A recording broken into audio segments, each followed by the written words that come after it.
Pagi itu Selasa, 3 November 2020, sekitar pukul 10 pagi, seorang wanita berjilbab merah tampak keluar dari pintu rumahnya yang berada di Mendono Gang 7 RT 2 RW 11 Kota Pekalongan. Sambil mengusung potongan-potongan kain ke sebuah ruangan kecil di sebelah pintu utama rumahnya. Sambil membereskan tumpukan-tumpukan blus batik yang berserakan di ruangan, memberikan sedikit posisi untuk duduk bersila, wanita itu kemudian mulai mengguntingi potongan kain yang sudah dibordir motif bunga mengikuti pola yang ia gambar sendiri. Meskipun cukup rumit, setiap hari ia mampu menggunting 100 hingga 200 kain berpola yang nantinya akan dijadikan sebuah masker. Begitulah aktivitas sehari-hari yang dilakoni Yuli Setiawati 40 tahun setelah bisnis batik yang dijalankan suaminya sejak tahun 2005 lalu mandek total akibat pandemi COVID-19.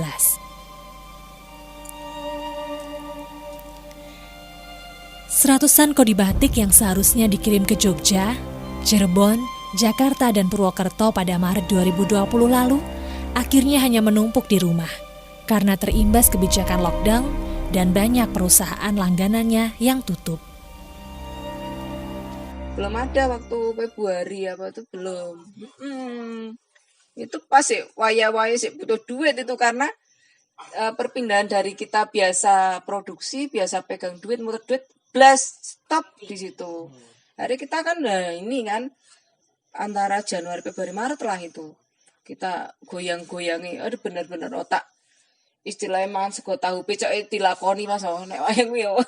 Nyemplang banget Mas. Iya, nyemplang banget. Kalau berapa bulannya? Ya itu dari Desember ke Januari ya.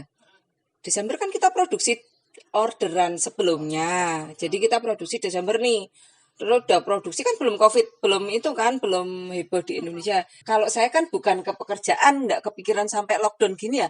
Saya pikirannya anakku gitu, anak yang di sana kesehatannya gitu kan. Saya pikirnya gitu, nggak mikir apa pekerjaan bakal tutup. Enggak Mbak, karena apa? Kita masih produksi kan waktu itu karena orderan Desember itu. Nah di saat terus jebret kok virusnya ini tuh, kok sampai sebegitunya ya ngomong gitu. Nah itu akhirnya kan biaya kan terus sih Mas. Kalau produksi itu kita ambil kain selesai, Bu, ya? 4 kali putaran kan paling enggak ini kan. Kita kalau gini terus anak-anak, bener sih anak saya kuliah gratis ya. Karena distan kan gratis. Tapi dia kontrak gitu loh, 70 juta aku setahun satu rumah. Coba bayangin kan.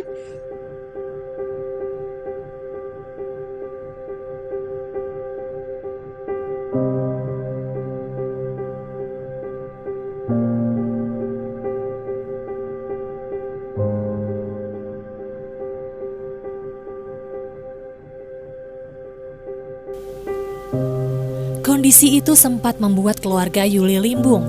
Suaminya yang kini menganggur mencoba beralih ke bisnis burung. Namun bisnis itu tidak bisa dijadikan pegangan kebutuhan sehari-hari. Ekonomi seret, sedangkan kebutuhan terus berjalan. Anak pertamanya masih bersekolah di Politeknik Keuangan Negara, Sekolah Tinggi Akuntansi Negara atau PKN STAN. Sementara anak kedua dan ketiganya masih duduk di bangku SMA dan MTS.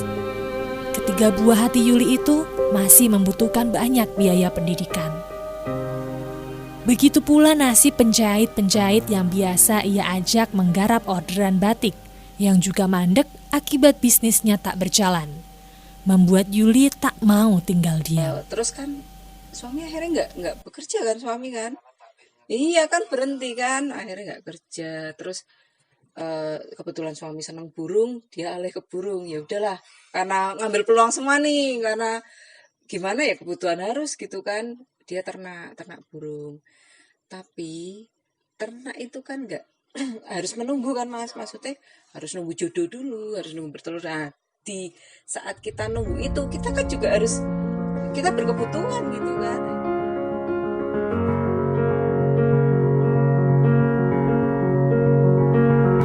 Bagi Yuli, seorang wanita tidak bisa selamanya bergantung kepada suami. Untuk itu, segala peluang yang ada, sekecil apapun ia coba. Sedikit demi sedikit untuk membuat dapurnya kembali mengepul daripada tak ada pendapatan sama sekali. Kain-kain yang seharusnya dijadikan blus batik, ia tempel-tempel menjadi sebuah masker yang kemudian ia foto dan dipajang di status WhatsApp. Tak diduga, banyak orang yang tertarik dan mulai banyak yang memesan. Salah satunya, datang pesanan 1.500 piece masker 3 lapis dengan filter dari pasangan dokter di Jakarta untuk kegiatan charity. Seiring berjalannya waktu, sejak produksi mulai bulan Maret, orderan masker yang masuk terus bertambah, mulai dari 2.000 hingga 3.000 piece masker. 4 wanita penjahit yang dulu bekerja dengan suaminya kembali ia gandeng untuk membantunya menyelesaikan orderan masker yang terus masuk. Dikit-dikit lah gitu, daripada kita berhenti total sama sekali, ya udah nggak ada pemasukan blas kan. Itu maksudnya perempuan tuh ya harus kayak gitu, siap gitu, nggak harus jaga ke istilahnya penghasilan suami juga kan, kita nggak tahu semua tuh di depan ada apa, kita nggak tahu, kita juga bukan PNS, kita juga nggak istilahnya ada bantuan pun kita kadang sering nggak dapetnya gitu. Jadi jangan ngarepin itu gitu, udah gerak-gerak aja gitu, sebisanya kita minat lihat pasarnya gimana, langsung kita ambil peluang aja gitu. Hubungi saya bikin untuk charity, tapi ya yang harganya maksudnya dari kualitas kain nggak terlalu yang mahal gitu, karena yang penting kan safety-nya 3 lapis mereka minta, karena kan waktu itu Jakarta zona merah itu, jadi dia minta yang ada untuk tempat filter gitu. Jadi saya desain sendiri, belum heboh di YouTube masker 3 lapis apa enggak, saya bikin bener-bener aduh ya Allah putar otak untuk yang 3 lapis ada tempat filternya itu gitu.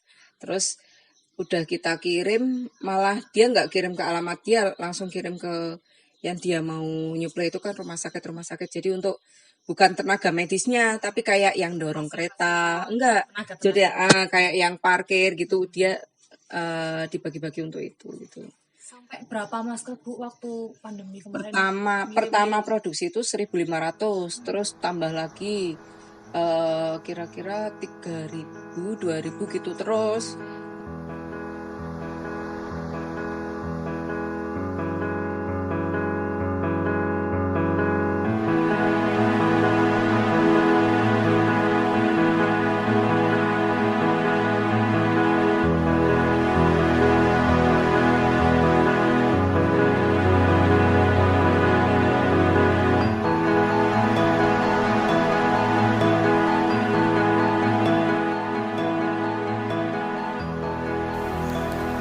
Berawal dari coba-coba, lalu menghasilkan laba. Begitulah kiranya kalimat yang tepat menggambarkan awal mula bisnis masker yang kini ditekuni Yuli di masa pandemi COVID-19 ini. Yuli mengaku mulanya saat awal pandemi merebak, ia mengkhawatirkan kesehatan anaknya yang sedang menempuh pendidikan di Tangerang Selatan, sehingga ia pun membuat sendiri masker-masker kain agar bisa dipakai sang buah hati selama di Jakarta.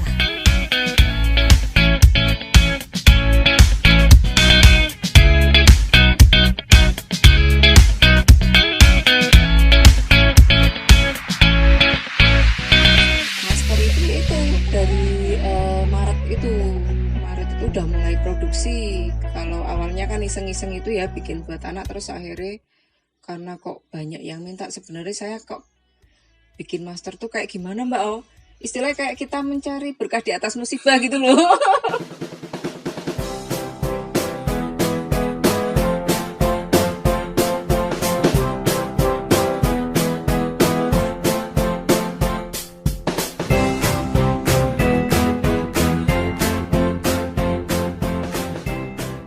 Meskipun bisnis masker yang ia lakoni belum sepenuhnya bisa menggantikan bisnis batik yang mandek, namun ia terus menekuninya demi kebutuhan, juga demi wanita-wanita penjahit yang bekerja bersamanya.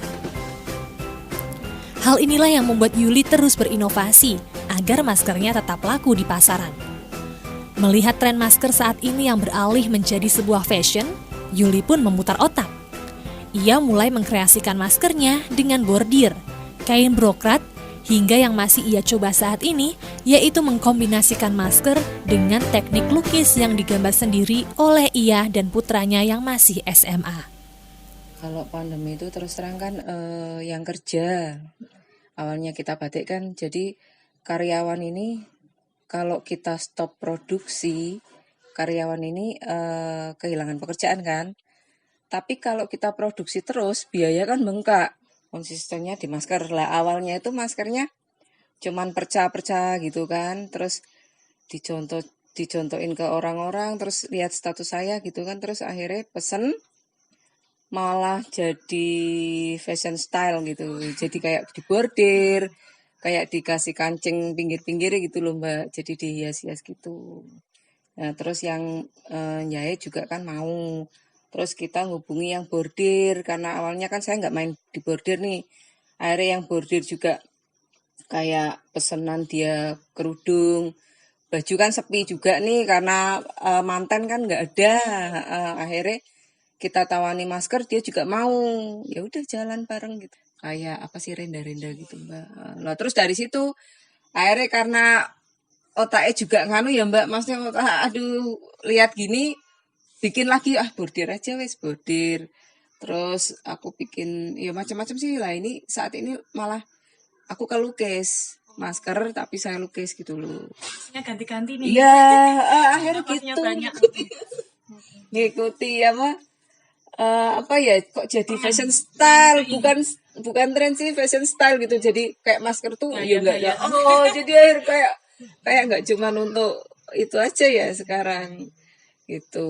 Terus kalau untuk lukis masih saya sendiri sih, dikerjakan sendiri, belum produksi sih, masih tahap kemarin karena saya bidangnya tadinya lukisnya di kertas gitu kan, kanvas, sekarang harus yang dicuci nggak luntur gitu kan, harus saya kemarin coba-coba dulu cat-cat air gitu, cat-cat akrilik untuk tekstil.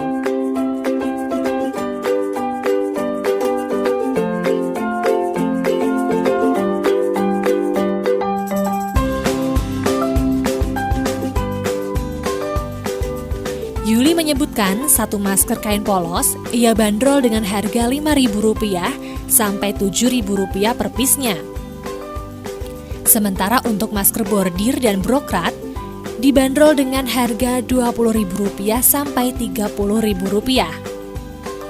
Meskipun tak mau menyebut secara persis berapa omset bisnis maskernya, namun Yuli mengaku biasanya ia mengambil untung sekitar 20% dari harga jual masker.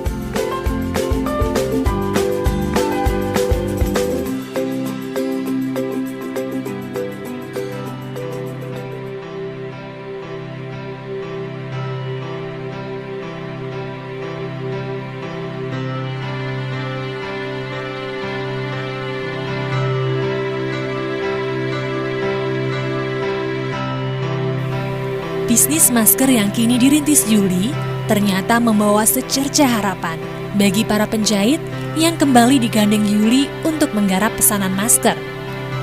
Salah satunya Taruni yang tinggal di RT 5 RW 3 Kelurahan Krapia.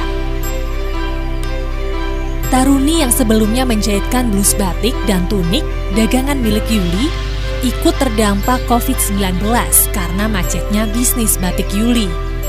Ia sempat bingung, selain harus mencukupi kebutuhan sehari-hari, Taruni juga harus menanggung kebutuhan kuota anak untuk sekolah online. Belum lagi, ia masih harus memikirkan bayaran kontrak rumah yang akan habis di akhir tahun nanti.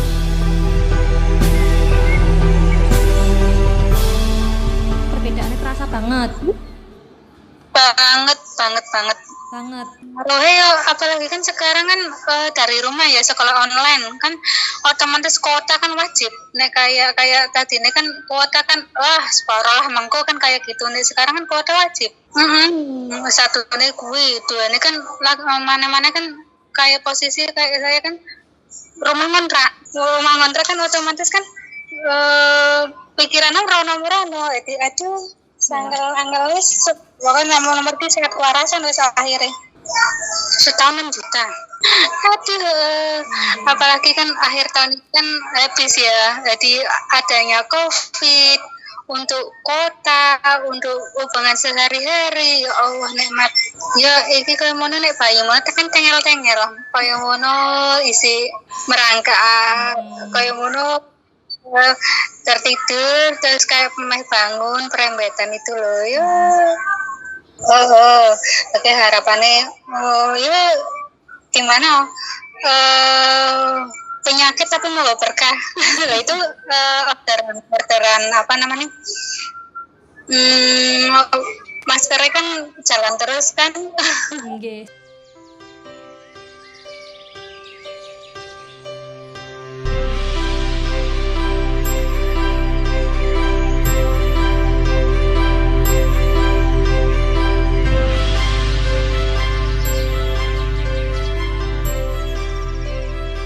Banyaknya order masker tidak sepenuhnya membuat Yuli senang.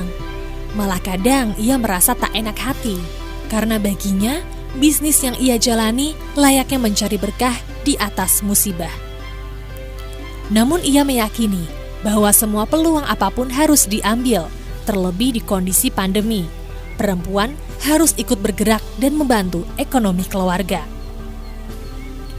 Tidak hanya pada masker, Yuli pun saat ini tengah merintis bisnis senam aerobik sesuai protokol kesehatan yang dilakukan di halaman rumahnya. Dan ke depan, ia pun berencana mencoba merambah ke bisnis kuliner. Yuli mungkin menjadi salah satu potret sosok wanita produktif, penopang perekonomian keluarga di masa pandemi COVID-19, yang juga menjadi pegangan bagi keluarga lain dalam mendapatkan rezeki. Dan pasti di luaran sana masih banyak lagi wanita-wanita tangguh yang terus berjuang di tengah pandemi agar ekonomi tetap stabil. Bagi Yuli, kunci pertama adalah dimulai dari adanya niat, ambil peluang dan tekun menjalankannya. Pasti Tuhan akan memberikan jalan rezeki.